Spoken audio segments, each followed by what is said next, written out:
your podcast and YouTube blog covering the German startup scene with news, interviews, and live events. Hello and welcome everybody. This is Joe from Startuprad.io, your startup podcast, YouTube blog, and internet radio station on the German, Austrian, and Swiss startup scene.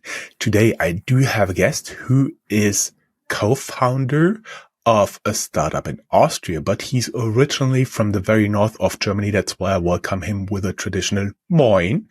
Moin, Joe. How are you doing, Jan? I'm great. Sunny day in Austria. Thanks. There are not a lot of people who are watching the full form video here, but we may tell our audience, the few 10,000s that are listening to this interview, that the background looked at first sight. I thought, is he in Bali? Because there's a lot of green, a lot of natural wood, nice space. Yeah, I mean, that's our office. That's our office in Graz, Austria. You have to do something to bring people to the office. For everybody who's listening to this, I'm sorry, I sound a little bit like I have a cold. It's hay fever season and it's all over me. Really sorry about that. As we already teased, you are from the very north of Germany, Ostholstein, actually a place I just spent a nice vacation. Can you tell us a little bit how you grew up there and ended up at a university in Austria? Well, I mean, yeah.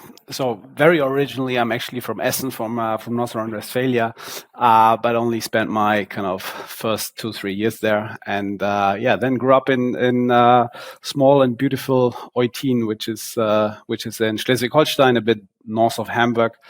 I mean, it's the flat land, a lot of lakes, also the sea, the Baltic Sea is very close. It's a nice area to grow up in, but then kind of after high school, you kind of the options are very limited. There's not much to do, and people are kind of a lot of my friends were fleeing to the bigger cities. Hamburg may be a natural goal there, right? Yeah, Hamburg is kind of like 80 kilometers away, and that's kind of the natural first step for many. Mm-hmm. I see. Then how you did end up at the university in Graz in Austria? I mean that's actually a bit of a longer story. I always had these kind of this interest in doing something good for the society in general. I mean, it sounds like big words, but it's already how I grew up. That kind of with some. You grow up in a privileged world, in privileged land. You have opportunities, and that also means you have responsibilities. That's a bit kind of the mindset that I grew up with. And at the same time, I was always fascinated by the startup stories from the entrepreneurs, the school dropouts that build the huge unicorn companies. And it's in the beginning, these worlds didn't fit together for me. So it's like, because social entrepreneurship wasn't a thing at that time when I was still in school, and kind of either you had the NGO side, kind of the donation driven doing good, or you had kind of the super capitalist high growth stories, only profit driven. That was kind of at least my thinking at that time when I left school. And then I spent some time in Latin America just to travel. Kind of, I thought that's the first and maybe last opportunity to spend 7 months in a row at a place without a plan, and that's what I did at that time. Learned some Spanish, and then was thinking, okay, what can I do? And was kind of constantly thinking about what the next steps are. And sorry, I tend to get a little bit sidetracked from time to time, but you spent some time in South America. Muy bien. Can you tell us a few beautiful places that are kind of flying under the radar you would recommend people to visit? Sure. Well, I mean, it's a long time ago. Yeah, I'm not sure if it's still the same time today, same thing today. We started actually in Costa Rica, and then I spent, I think, 2 months in Panama. In Panama, I think in the north there's an island called Bocas del Toro, if I remember correctly, and I think it only cost me $140 to do my scuba diving license. I think the diving school said at that time it's the second cheapest place in the world to do scuba diving, and it was amazingly beautiful and kind of like what you imagine a Caribbean island to be like. And at the same time, being backpacking tourist, super limited budget. I think I like for the 7 months I spent the only 3,000 euros in total, including flights back and forth. So, and I didn't work during that time. So I was on a very low budget, and some lessons actually that I learned for the startup life there without knowing. Nevertheless, so Bocas del Toro, really nice. And another recommendation is really the inland of Argentina. Yeah, so we actually hitchhiked from the border of like Argentina, Bolivia, down to the very, very south in Patagonia, yeah, Ushuaia, kind of the I think the furthest south city that exists. And that's amazingly beautiful. Kind of I really like it. And even though I'm a vegetarian, I enjoyed some meat during that time, and it's amazingly good. Okay, now we can keep going. Yeah, okay. So where did we? So how I got actually to Graz, right? That was the story. Right? So yeah, basically I then said, okay, let me study something that is kind of both doing good and also entrepreneurial. So I started studying energy and environmental management or something like that. And then, wasn't really interested in the studies. It was, and I recognized kind of in my first semester that I need to start doing, because this is like, I had enough of school and I always wanted to do stuff and kind of, and that's what actually got me going. I just said, okay, let's start building a business. I had a, let's say, family home that we were visiting regularly in Greece, and then I said, okay. I mean, I shortened the story now a bit, but in the end, I started to build a composting site there, or I was in the process of doing so. In the end, I didn't do it. But this is kind of what I like, the concept that I built during that time, the business plan. And so that was kind of in my first semesters at university. And, then, things developed from there. Yeah. I won the Social Impact Award that kind of was then launched at that time from the Viennese University and the Impact Hub network, and that encouraged me as a quite young student kind of to keep on going on the track, even though I didn't have a lot. Yeah, so I just tried to do one step after another and be kind of, go out there, expose myself, and, try to get real learning experiences. I see. I was always wondering how you ended up in Greece with the composting plant, but now I do have an idea. According to what we talked before, the composting plant in Greece, did you shut it down or did you sell it? No, actually, it was never realized. I mean, I got that to concept stage, and then I said, all right, either it can only fly if I actually go to Greece. So I then said, okay, let's give it a try. I had kind of set 1 year to go there and try to implement it.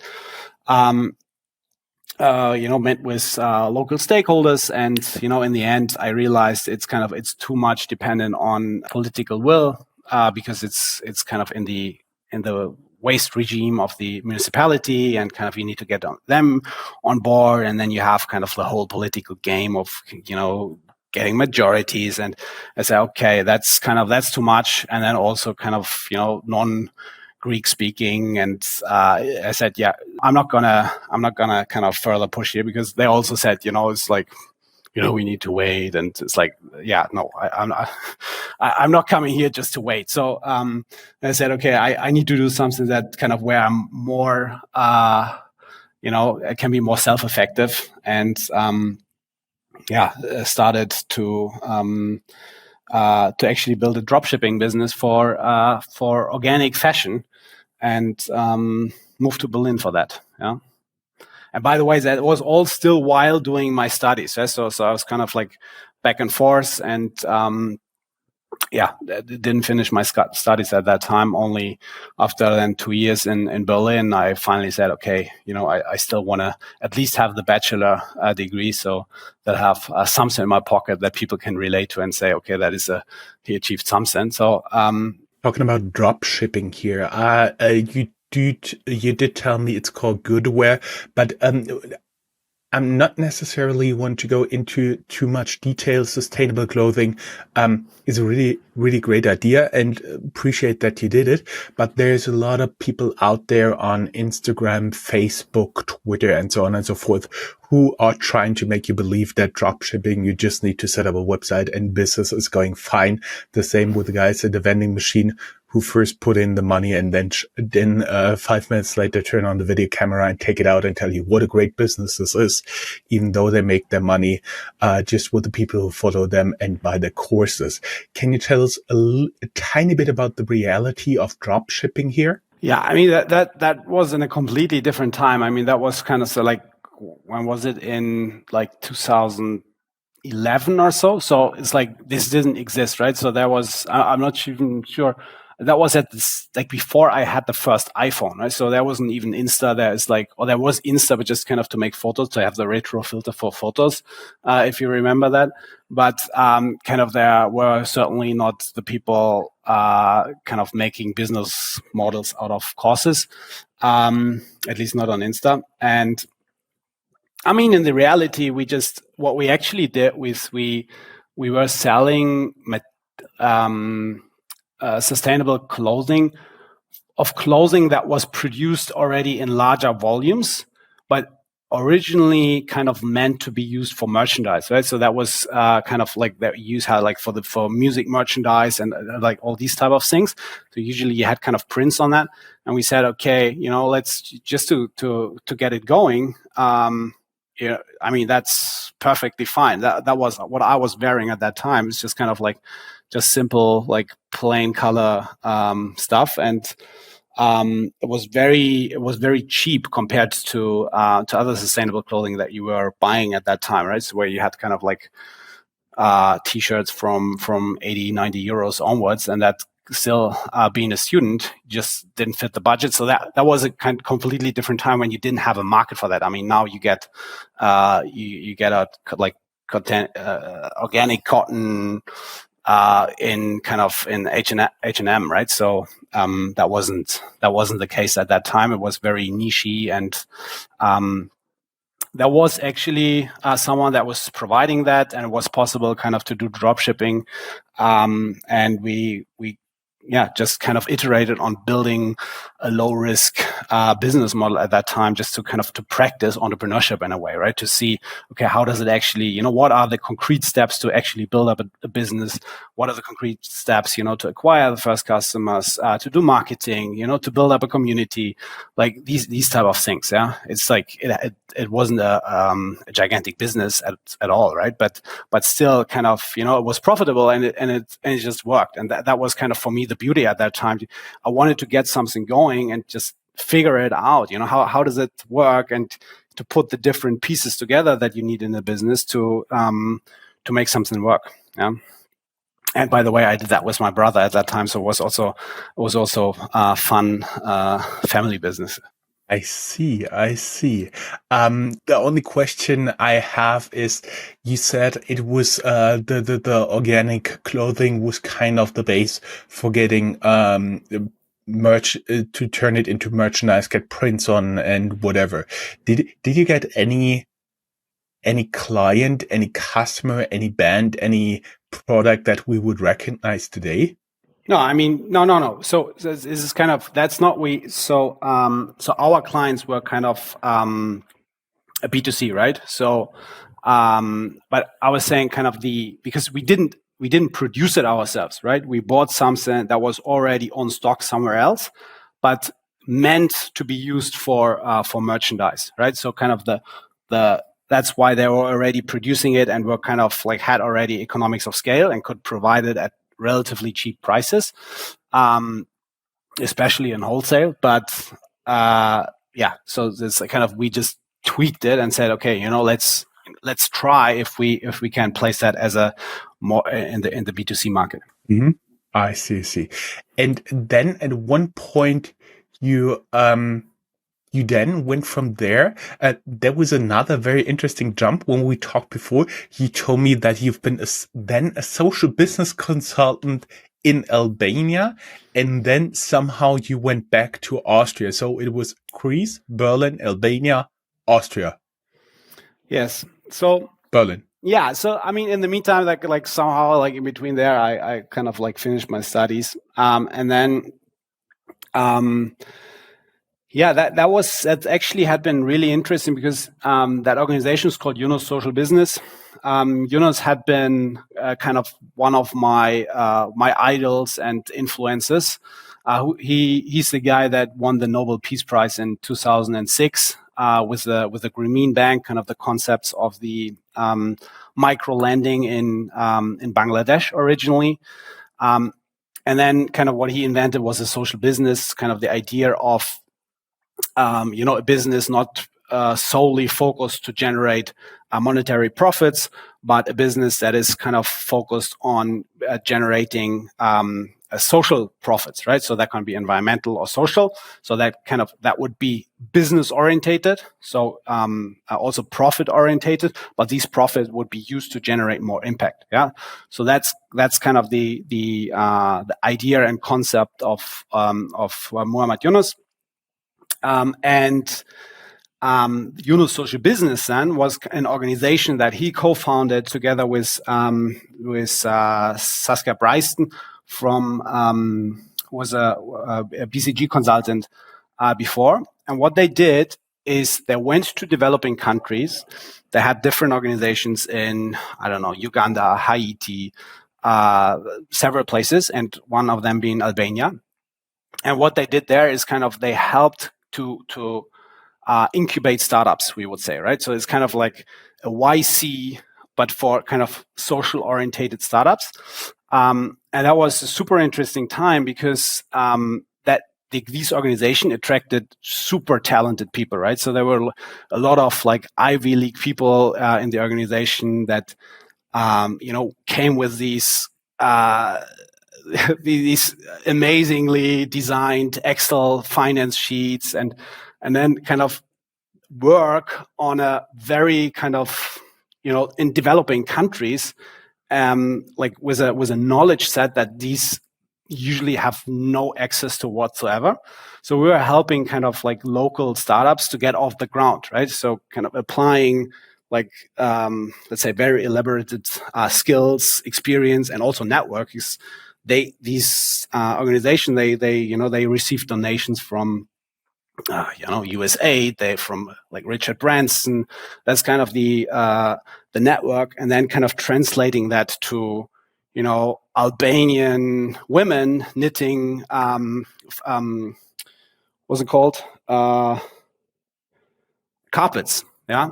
And then kind of like say, okay, so how do you get that from these very fine artisanal created products, which they sell on local markets, have very little value capture, even though it's a very good, it's a very good product. And then we were kind of helping, okay, so how can we get that to make it a very exclusive thing, to have very good designers work on their designs, and then they have super high premium carpets presented in Paris at big fairs and so, and then generate profits kind of for that local regions, which would allow kind of to actually, build businesses and then, whole ecosystem is developed, right? So that was context, and it was super inspiring for me to work with the people and actually see what impact can be generated. And to the date, it has been a real great experience, and I'm very thankful for it. I can totally understand that, not only through helping people, but also to be able to travel and to network globally. That is something I also really cherish, that you also can do, for example, in consulting. Very, very good thing to do. Let us now get into, we're talking for 20 minutes already. Let us now get into Metaloop, because I do believe most people tuned in for this company. By the way, the fastest growing company according to FT in Austria in 2022, 2023, and 2024 in a joint award of Statista and Financial Times. You've been in the top 3. Congratulations, by the way. And now tell us how to set up a site like this. Just imagine we are on Instagram and you're an influencer. It's actually it's not that Instagram bloomy as it might sound. Actually, it never is, but that's Instagram versus reality, right? Yeah. So actually, I had no touch point with metals or kind of, let's say, the physical world really whatsoever. But at the same time, I always was fascinated by kind of what the internet allows you to do. And I met my now co-founder, it's kind of like 8 years ago from now, Alexander Schlick, who I met in Vienna, and he was or still is owner of a scrapyard in Graz. Yeah, and so he was working in that. So before, he also university, then finance in Asia, and then came back kind of to work in the family-owned scrapyard. Worked there 5 years or so, and then said, this is. I have scrap metal here. Everything I do, I sell to one bigger scrap dealer, and that can't be it. Yeah. So, and this is then kind of how he got into the market and discover, going to international fairs for the market, and just like how relationship driven that market is, and kind of, even though it's a commodity market, how let's say how undeveloped that market and how inefficient it is. Yeah. And so at that time we met and said, okay, here's a potential. For me, it was kind of only the tick boxes.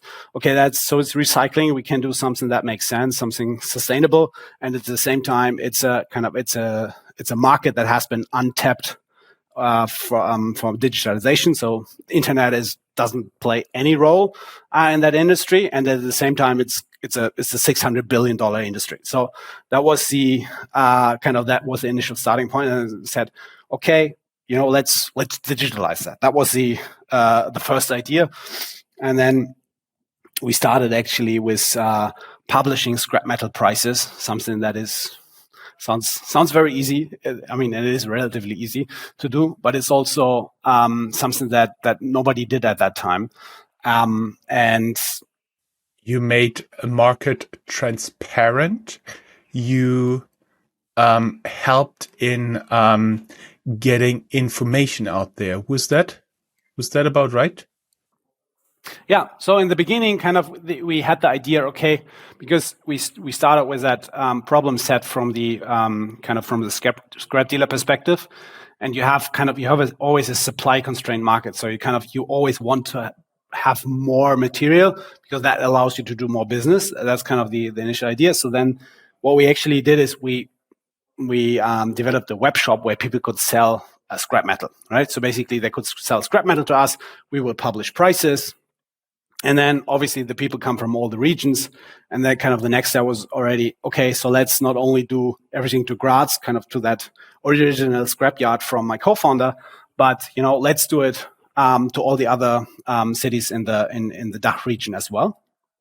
And then kind of we bootstrapped that.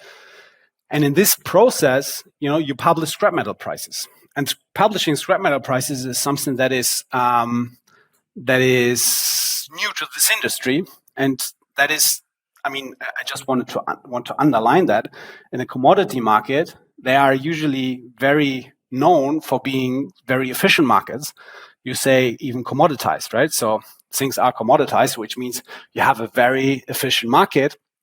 You usually have exchanges where material are traded. You have several prices per seconds that are somewhat accessible, and that's not the case for scrap metal. And we had the situation that the people in the industry would call it, "Are you crazy? You're educating the market. The people then know what the value of the material is, and you're destroying the market. Are you crazy doing that?" And that's probably also one of the reasons why the scrap dealer is has the image in the society that he very little cheese has. So yeah, and then it got to that point that even the association was saying, can we accuse them of publishing false information in the market? Yeah. Because they are publishing prices and that's destroying the market. And we had a leaked document from the from an association meeting, which says, no, unfortunately, we cannot sue them because it's the prices are real and it's not illegal. Yeah, that's that has been the dynamics in the market. And long story short, we are not supplying to the scrap dealers that much anymore. We're not running you still run the web shop, but it's only a very small 1-digit percentage of our volumes. What we now mostly do. Is the association still mad at you? I don't know. There has never been an official dialogue on that. It's I just found it an anecdote that is that's metaphorical for the situation in the industry. And that at the same time, the metal is the material that can be recycled endless times, right? So it's a perfect material for the circular economy, and because it has the value is so high, it's also the circular economy that works the best. Yeah. So you see also in the developing countries, the first informal job is the waste pickers, right? The guys that pick up the aluminum, the iron from the streets. Yeah. Yeah. Return the cans here in Germany. And now it's called circular economy, but it's that's the circular economy that has always been working the best if you compare it to plastics or paper or so, where the value of the material is much lower and the economic incentive is not there in that, or not comparatively as high as with the other materials. So actually, the scrap dealers would also have the potential to be called the sustainability heroes of our time, right? But that's not at all the association or the imagination that we have when we think about this this group of entrepreneurs. Nevertheless, long story short, so now we actually deal with mostly with very large industrial players, right? So automotive sector, electronic sector, these type of large volume producers that produce scrap on an ongoing basis. We contract them with longer term contracts. We help them to, first of all, increase their revenue, so get more money for the scrap metal, but we also provide them with software that gives them control about what's going on with the scrap metal, yeah, because that's still something that's ongoing, where it's hard to control because you have changing volumes, you have always the time changing prices, you have different materials, and then you have different locations, oftentimes in different countries, and that's something that makes it very hard to manage and to control. And that's why we help them with software that we provide to them. And then in the back, we have built a platform that allows us to understand, okay, where's the demand for what type of material? Yeah, so that's steel mills, that's foundries, and all over Europe, Asia, some in Americas. And then what we do is matchmaking and the actual settlement of the transaction. Yeah, so make sure the material travels straight from the seller, from the manufacturer, to the recycler. So the one that remelts the material and kind of creates value out of it. I would be interested. You've been talking about circular economy here. I was wondering, how large are the circles? Meaning, does it make economical sense to ship all the stuff around in Europe, all around certain parts of Asia, all around North America? Or are there certain shipments even going from one continent to another because it's economically viable? Yeah, I mean, that very much depends on the material itself. And also on the economic situations in the different parts. Yeah, so I mean, first of all, think about like one truck. So when I say one truck, it's roughly 25 tons. And then if you have like 25 tons of iron, that's maybe has a value of like 30,000 euros, let's say. No, it's a bit less. But nevertheless, if you compare it to copper, which is now at above 10,000 euros per ton, you are already at $250,000 euro in value per truck. Yeah, and then if you compare kind of the transport costs, so just from an economical standpoint, there is not so much of a difference if you transport it kind of from, let's say, France to Poland, or if you transport it from France to South Korea. Yeah, so because a lot of the sea containers, right, that come from Asia, that ship us all the nice products, the TVs, the computers, the BYDs. So they come like fully utilized, huge vessels. And back, they are not so utilized, right? So oftentimes you have like empty containers. So that means kind of the freight from Europe to Asia is, at times it always changes, right? And then you have kind of Suez Canal being blocked and like all these type of things. So it's not always the same, but it maybe costs 2,500 euros to ship a container there. And then if the freight from, let's say, France to Poland, what I said, is also going to be around 1,500. So it's maybe 1,000 euros different. And then if you take that in relation to the value of the good, it's not such a high impact.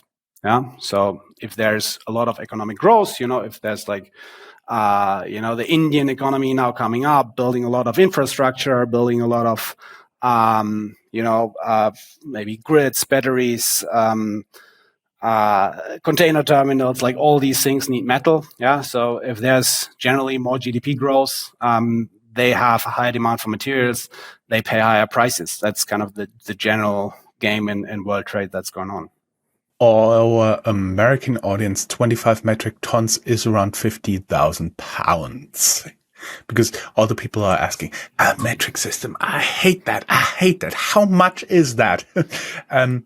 Anyway, that is already interesting because you've been saying you work with, that's something we've already hammered out before we discussed. You work with certain manufacturers to really get their scrap. You're not buying it basically from junkyards anymore. You buy it from the people who produce it, have steady contracts, and then have on the other side, for example, mills that really do use it on a regular basis. So I'd say there are some really stable circles evolved there. But on the other hand, it did have two spectacular pieces that you actually scrapped, you told me. Two Airbus planes from the Belgian government. By the way, that's a picture that ended up on your LinkedIn profile, right? And a power generator from the atomic power plant in Mülheim-Kärlich, but one that did not get any radiation. Yeah, I mean that's that's also the beauty of the scrap metal world. You kind of, let's say, you get to see a lot of things that usually don't hit the come to public, and Yeah, I mean, funny enough, we have a lot of businesses that reach us and say, "Hey, I have something here to that needs to be demolished, that needs to be scrapped, and I need a price for it." Yeah, and since there is kind of the normal way for that is I have something that has to go. I go for I Google for a local scrap dealer or a demolition company and ask for a quote, right? So and then you ask for 3 quotes, and that's how you kind of have the idea of I have a fair market statement. And now kind of we also come into the equation, and that over regionally. So kind of not only the regional offering, but, okay, let's also ask Metaloop. And then we also give an offer. Yeah. And the good thing is kind of we have kind of more direct ways, and we bring kind of large volume to the end consumers of the scrap metal, which allows us to get better pricing conditions, which we can also partially forward to our sellers. Yeah. But this way we get some really interesting inbound requests for quotes. And yeah, one of them had been 2 Airbus planes actually at Brussels airport. And it turned out in the end were the Belgian government planes that used to fly. Then they had huge issues, and at some point they couldn't fly anymore. When we scrapped them, the engines and so on were already gone. So there was kind of this process of okay, what can we resell as parts actually, right? So that the engines are the most valuable part, but I think they even had the seats taken out and all these things. But yeah, then I saw these planes there. We already ordered a photograph there because we said, okay, that's going to be a good opportunity to take some nice pictures. And then I was just quickly thinking, okay, am I gonna now actually climb on that plane to take the picture? And said, okay, that's a once in a life opportunity. I've now or never. And then I said, yeah, okay, it's just that would have been my next trivia question. How did you get up there? Yeah, actually, I found a letter somewhere, and then I actually also I put on my suit. I thought, okay, maybe I take my suit or not, and then yeah, I just on the place there, I just got changed and said, okay, let's climb up there. It was a bit because it's quite high up actually, right? So it was a bit scary but yeah, if you kind of stay right at the top, then you don't slip down. And I said, okay, let's do it. And then they were already, because the runway is actually direct next to it. It was on a, let's say, airplane parking lot next to the runway. You saw the planes always taken off next to me. And I already got some attention from the airport, where then the officials were taking photos and asking whether it's all correct, what's going on there. Okay, I see. We already in Brussels. Talking about market dynamics, do you foresee any changes in the EU regulations around recycling impacting your business model and your markets? Yeah, so I mean, in general, unfortunately, this market is not harmonized in the EU, right? So it's a bit of a hassle for us in each country that we are operative in. We kind of have to check, okay, what is the environmental legislation here? You have to get the permits. You have to kind of do oftentimes the reporting. It's let's say from a market perspective, it's a bit annoying. I mean, of course, it helps us kind of to build up entry barriers, but yeah, would rather appreciate if we didn't have them, and we would have actually one unified market in that in the waste regime as well. Changes, I mean, there are a lot of talks of regulating exports of waste from EU. The EU says, okay, I mean, metal scrap is actually defined as a waste, even though it's considered as a resource now by everyone. So yeah, there are a lot of talks of actually banning exports. So far, it's not happening. Might be a smart thing to do, because I mean, in the end, everybody knows that we don't have raw materials, and we don't. I mean, we need it. We need to recycle it. At the same time, Europe is also not in all the cases very competitive So just banning it also doesn't maybe doesn't cut it, because in the end you still need the smelters that still need to be able to pay the energy bill, which is also very high in Europe, and then to produce a commodity in the end that also is being exported in some cases. So it's a complicated topic, not that easy. And I mean, in the end, for us, we have to deal with whatever comes. So it's I don't spend too much time on the regulation topic, because it's, we have to deal with whatever it is. We want to build up a global impact company, so it's not gonna, it's not going to have too much impact. We can deal with whatever outcome it's going to be. We are agile. We don't have kind of any physical assets that are being effective. So, if needed, we can, stay in the region. We can move out of the region and have kind of like separate business units. We can adopt.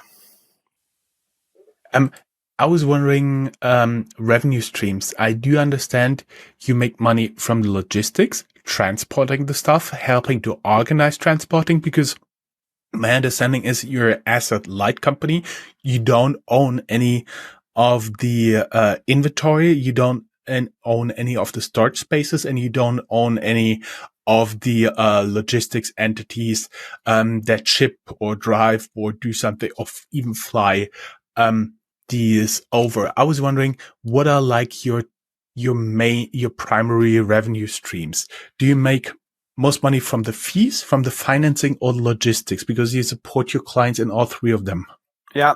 So, I mean, for us, these are all, let's say, indirect revenue streams. So our business model is actually is a merchant of record business model. So that means we become actually contractual partners, both to the sellers as to the buyers. So, the material also goes through our balance sheet. And then, so to the sellers, we usually quote, picked up. So kind of we pay them 100, picked up at their place. And then we sell it somewhere where we get a bit more than 100. Let's say, so we get 110 somewhere else, or 105. Yeah. Delivered to another place. And then kind of with that delta, we have to pay the transport. We have to pay financing, because usually, we give our buyers option whether they pay directly or whether they pay after 30 days, after 60 days. And of course, that means we're financing them, and that also costs something. So but it's, in the end, it's all priced into the price of the product itself, of the material. Since you guys don't do a lot of the physical work, I would say there's not necessarily a hard limit to your scalability. Yeah. So, yes, in general, yes. What's limiting our scalability is basically our execution capability. Yeah. So, and that's actually one of the biggest challenges, because you have so many opportunities popping up, right? You can go there's so much things that come on your desk, like emails that you get of kind of like, couldn't you dive more into here or there? It's like, and there's kind of so many connecting things, or let's say things that are, close to what we do.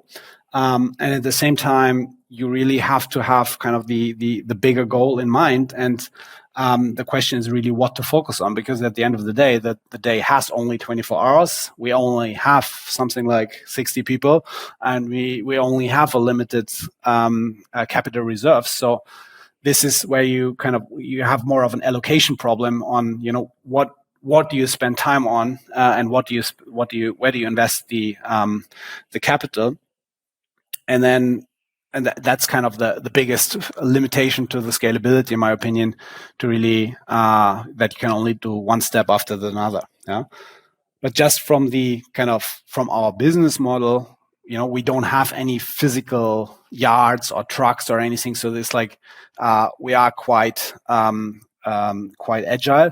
At the same time, of course, you have network effects, right? So you build up relationships with your sellers, with the buyers. They're usually larger companies. So once you get deeper in there, it opens up more opportunities, and you have network effects from let's say, intensifying these relationships and doing more of what we're already doing. So that's not necessarily a limitation, but kind of it suggests to go deeper in there, and it kind of it helps you to build network effects and also entry barriers.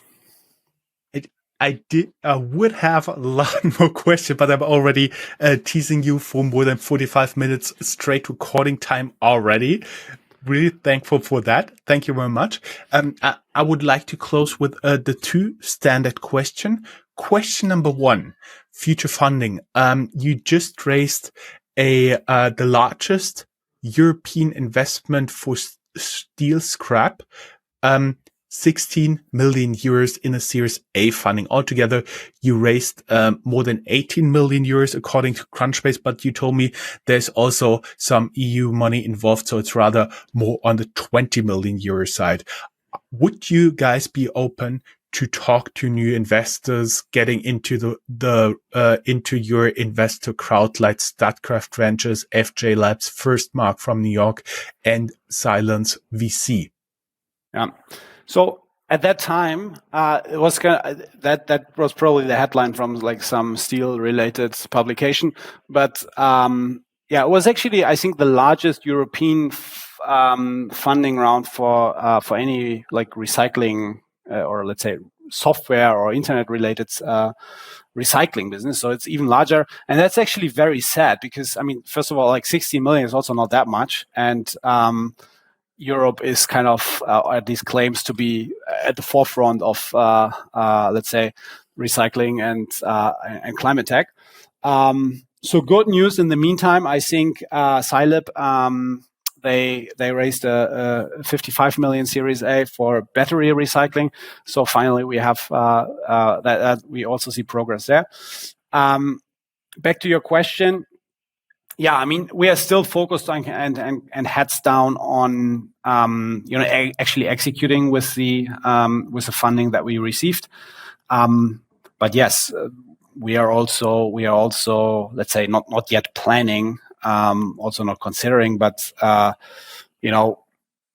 we have a gigantic market. We have still, let's say, a lot to tackle and to figure out, and so yeah, we are considering to raise more further on as well. Every investor interested and listening to this, down here in the show notes, wherever you're listening to this, wherever you're watching this, there will be a link to your LinkedIn profile and people can reach out to you. And the second or last question, of course, as always, are you looking for talented people? Yes, of course. Always. Always. I suggest we just link down here your career website, which you may have to share with me soon. And then we should be totally fine and everybody can look up all the jobs you have on offer, because people are listening to this interview for the next few years. And I don't think we should discuss single positions there. Sounds good? Sounds good. Thank you very much for the invite, Joe. How do you say goodbye in Graz? Baba. Baba? Really? Okay. With a baba, I'll leave you to the rest of your workday. Thank you very much, Jan. It was a pleasure having you as a guest. Thanks, Joe. It's been really fun. Have a good day. Bye-bye. Bye.